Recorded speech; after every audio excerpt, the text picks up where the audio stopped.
ప్రకాశం జిల్లా అద్దంకి ప్రాంతంలో గంజాయి అక్రమ రవాణా వ్యవహారంపై సమగ్ర విచారణ జరిపించాలని దళిత హక్కుల పరిరక్షణ సమితి అధ్యక్షుడు నీలం నాగేంద్రరావు డిమాండ్ చేశారు. అద్దంకి అంబేద్కర్ భవన్లో నిర్వహించిన సమావేశంలో ఆయన మాట్లాడుతూ ఘటనపై ఐఏఎస్ అధికారితో విచారణ జరిపించాలని, సంబంధిత పోలీస్ అధికారులపై ఎన్డీపీఎస్ చట్టం కింద చర్యలు తీసుకోవాలని కోరారు. గంజాయి అక్రమ రవాణా, గ్రానైట్ అక్రమ వసూళ్ల ఆరోపణలపై ప్రభుత్వం దర్యాప్తు చేయాలని డిమాండ్ చేశారు. లేదంటే హైకోర్టును ఆశ్రయిస్తామని తెలిపారు. ఇటీవల ఒక కారు యాక్సిడెంట్ అయ్యి ఇద్దరు మనుషులను ఢీకొట్టింది.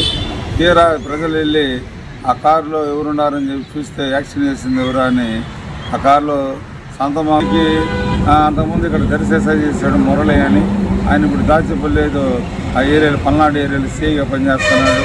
ఆయన కూడా ఉన్నాడని చెప్పి తెలుస్తుంది. వీళ్ళంతా పోలీసు అధికారులు ఈ అక్రమ బలికొర గ్రానైట్ రవాణాలో కీలక పాత్ర వహిస్తూ ప్రభుత్వానికి ట్యాక్సీలు కట్టకుండా కాబట్టి ఆ బాటిల్ ఎక్కడ కొన్నారు, ఏది బ్యాచ్ నెంబర్ అన్నీ ఉంటాయి కాబట్టి ఇవన్నీ కూడా చూడాలి. తర్వాత తెనాల్లో గంజాయి రోగం కొడితే గంజాయి బ్యాచ్ అయ్యి పోలీసులు కూడా తప్పేమంది హోంమంత్రి ఇక్కడ పోలీస్ శాఖలో ఇక్కడ గంజాయి అక్రమ రవాణా చేస్తున్న పట్టుబడిన ఎస్ఐల్ని ప్రకాశం జిల్లా జాయింట్ కలెక్టర్ చేత విచారణ జరిపించాలని